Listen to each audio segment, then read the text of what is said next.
सर्वमङ्गले माङ्गले शिवे सार्थकसाधिके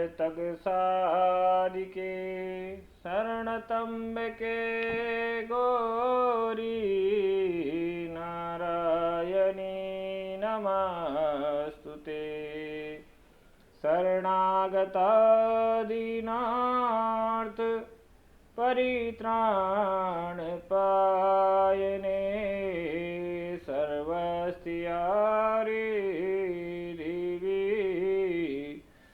नारायणी नमस्तुते। जगदम्बा मात की जय। आदिशक्ति भवानी की जय।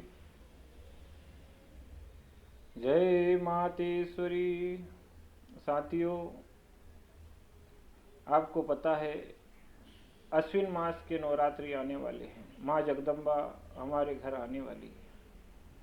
अश्विन मास के नवरात्रि हमें कैसे मनाना चाहिए और माँ भगवती की पूजा कैसे करना चाहिए, माँ के किन किन रूपों का इन 9 दिनों में पूजन होता है और माँ हमारे लिए क्या क्या कर सकती है, ये इस वीडियो में आपके लिए मैं आया हूँ। साथियों, आप इस बात का ध्यान रखें कि माँ भगवती आदि शक्ति जो माँ है, ये संपूर्ण शक्ति की संचारक है। ये सब जीवात्मा के अंदर विराजमान है, हर देव शक्ति के रूप में विराजमान है। माँ भगवती का रूप का वर्णन नहीं किया जा सकता। हम नवरात्रि में माता जी के 9 स्वरूपों का पूजन करते हैं। वैसे तो माता जी अलग अलग समय पे अलग अलग रूपों में परिवर्तित हुई है। भवन शक्तिपीठों में भी माँ भगवती के अलग अलग स्वरूप है। 32 माला के रूप में 32 जो नाम होते हैं, उसमें माता जी का बहुत बड़ा भव्य और चमत्कार उस मंत्र के माध्यम से होता है। 108 बार अगर माता जी के 108 नाम लो, उससे भी फल बहुत की पूर्ति होती है। इसी प्रकार मानो जगदम्बा के जो नवरात्रि हमारे अश्विन मास के, इस नवरात्रि में विशेष क्या है हमें ये समझना है। और उससे पहले हमें नवरात्रि कैसे करना है। सबसे पहले नवरात्रि करने से पहले आप अपने घर को शुद्ध बनाएं, साफ सफाई का ध्यान जरूर रखें। खराब कपड़े हो तो बाहर फेंक दे, जूते चप्पल खराब हो तो बाहर फेंक दे। कोई तामसी चीज का उपयोग ना करें। लहसुन प्याज भी अगर आप सेवन करते हो तो मेरा आग्रह आपसे यही है कि इन 9 दिन तक उन चीज़ों का भी सेवन ना करें। घर में किसी भी प्रकार की स्थिति में तनाव ना हो। सबसे बड़ा हमें तनाव का ध्यान रखना। भाषा शुद्ध होना चाहिए और माँ भगवती को भाव से और दिल से हमें मनाना है। इस बात का ध्यान रखें। माँ भगवती आपके सारी अभिलाषा को पूर्ण करने की ताकत रखती है।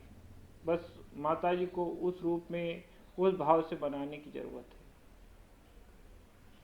नवरात्रि की में जो माता जी का पूजन होता है, पहले दिन जो माता जी का पूजन होता है वो शैलपुत्री के रूप में पूजन होता है, यानी पहाड़ों की पुत्री।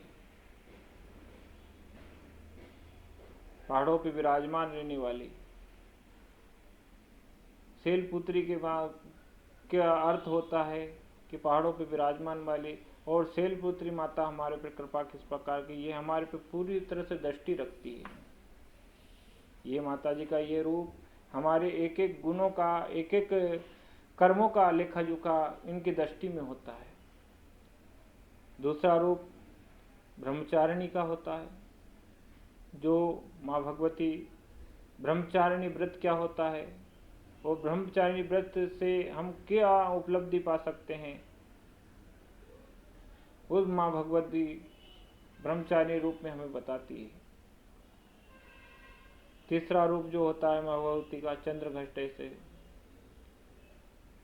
इस रूप में माता जी के मस्तक पर चंद्रमा विराजमान होता है और ये शीतलता की देवी की, ये हमें शांति प्रदान करने वाली देवी के रूप में इनकी पूजा होती है। चौथा है कुष्मांडा।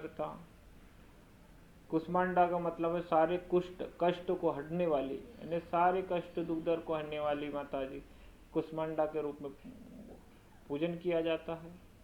और पंचम में है स्कंद माता। स्कंद माता का मतलब है कि आपके इस स्नेह से प्रीति ममता भरी ममता दयालु, यानी आप उसको झूठा ही याद करोगे माता जी सच में प्रकट हो जाती है। ये आपके भाव से प्रकट होने वाली माता है, भावपूर्ण माता जी आपके दुख दर्द को करने के लिए स्कंद माता का पूजन होता है। और षष्ठी में होता है कात्यायनी माता। कात्यायनी माता का वर्णन करें तो कात्यायनी माता का मतलब में अर्थ होता है कि कात्यायनी माता जो हमारे लिए काम करती है वो करती है सारे कष्टों को हटाने, कुष्ठ रोगों को हटाने वाली, हमारे दुख दरिद्रता को हटाने वाली, हमारे मन की मनन शांति को देने का काम करती है कुष्मांडा कात्यायनी माता। इसके बाद में महासप्तम के दिन माँ भगवती कालरात्रि की पूजा होती है। माँ भगवती के कालरात्रि के नाम से आप समझ ही गए होंगे। काल को जो चुनौती दे, काल के सामने जो टकरा जाए, काल से जो लड़ाई लड़े और काल से जो श्रेष्ठ हो, वो कालरात्रि होती है। दोनों ही शक्तियाँ, एक कालरात्रि और एक महाकाल, दो एक ऐसी शक्तियाँ जो काल से भी टकराती है।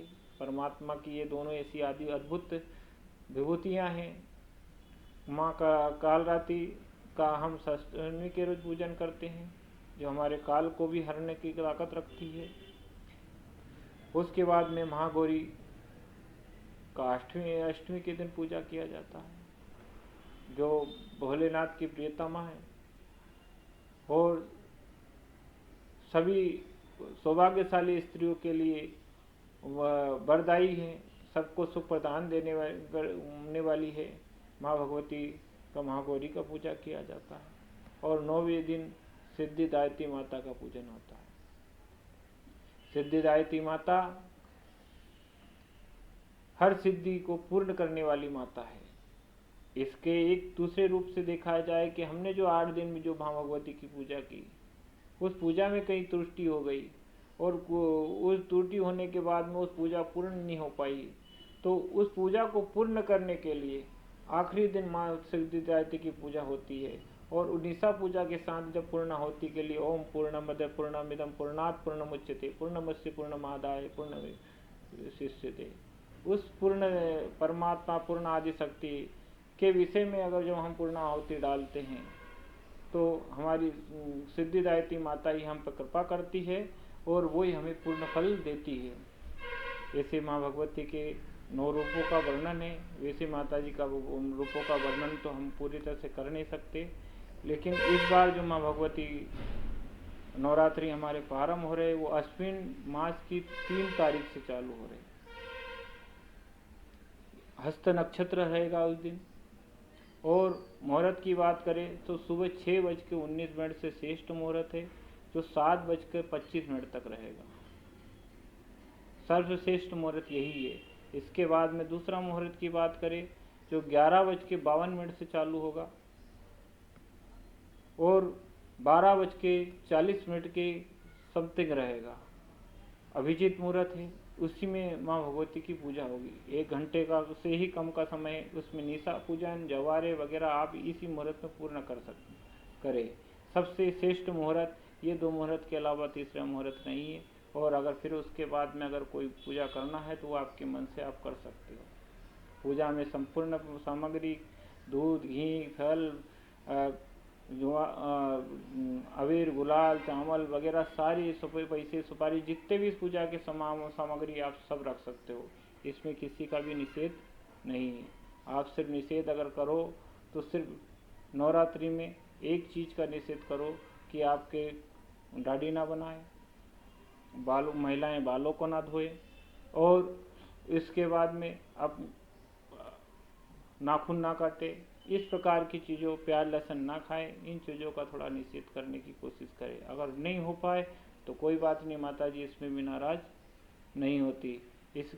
अब इसके साथ ये जो माँ भगवती की 9 रूपों का पूजन हम करेंगे, ये नक्षत्रों के रूप में होगा, क्योंकि इस बार जो माँ भगवती का रूप नवरात्रि आ रहे हैं, वो अष्टमी और नवमी तिथि दोनों एक हो रही है और पंचमी तिथि दो हो रही है।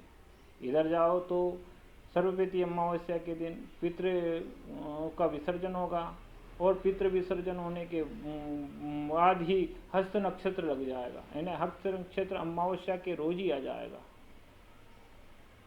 12 बजे के करीब हस्त नक्षत्र आ जाएगा और उसके बाद में हस्त नक्षत्र का मैं बताता हूँ 2:52 पे आएगा। 2:52 के बाद हस्त नक्षत्र दूसरे दिन तक चलेगा। तो ये मान के चलो कि 2 तारीख से ही माँ भगवती का आगमन होगा, लेकिन पूजा 3 तारीख से चालू होगी, इस बात का ध्यान रखें। इसी के लिए अब आगे ज़्यादा लंबा वीडियो ना बनाते हुए, ज़्यादा आगे जानकारी ना देते हुए और माता जी की और चीज़ों की बातें हम बाद में करेंगे, लेकिन अब माता जी के इन स्वरूप का सुख शांति से आप पूजन करें, माता जी के दर्शनों का लाभ उठाएं, माँ भगवती आप पर कृपा करेंगी। और इसके साथ ही मैं अपनी वाणी को विराम देता हूँ। ओम मातु शक्ति जगदम्बा दयानिधि परमेश्वरी, दिल में विराजो